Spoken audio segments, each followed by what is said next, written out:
Big breaking, ভোটের মুখে চণ্ডীপুরে ধাক্কা বিজেপির। বিজেপি ছাড়লেন প্রাক্তন জেলা সভাপতি রঞ্জন সিনহা। তিনি যোগ দিলেন তীব্রাবথায়, লড়বেন চণ্ডীপুর থেকে। টিঙ্কু রায়ের প্রতি ক্ষুব্ধ হয়ে দল ছাড়লেন তিনি। গতকাল আপনি ভারতীয় জনতা পার্টির থেকে রেজিগনেশন দিয়েছেন এবং যতটুকু খবর ত্রিপুরাপান্তার থেকে আপনি দাঁড়াচ্ছেন চণ্ডীপুর বিধানসভা কেন্দ্রে, এই ঘটনাটা কি সত্যি? একদম কনফার্ম। আজকে কি দিবেন মনোনয়নপত্র জমা? একটা থেকে দুইটার ভিতরে। টিপ্রামাথা থেকে। হ্যাঁ, আর বিজেপি দল থেকে আপনি? আমি বিজেপি দল তো আমি পদত্যাগ করে দিচ্ছি। এই পদত্যাগ করার পেছনে কারণ কি?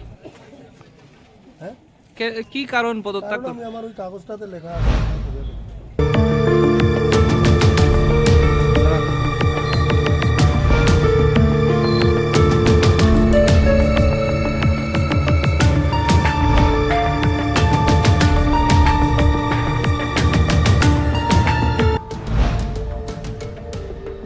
বিগ ব্রেকিং, ভোটের মুখে চণ্ডীপুরে ধাক্কা বিজেপির।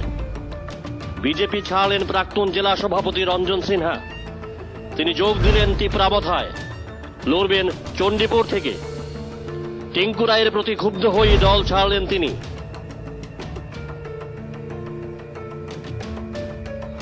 বিগ ব্রেকিং, ভোটের মুখে চণ্ডীপুরে ধাক্কা বিজেপির। বিজেপি ছাড়লেন প্রাক্তন জেলা সভাপতি রঞ্জন সিনহা। তিনি যোগ দিলেন তীব্রাবথায়, লড়বেন চণ্ডীপুর থেকে। টিঙ্কু রায়ের প্রতি ক্ষুব্ধ হয়ে দল ছাড়লেন তিনি।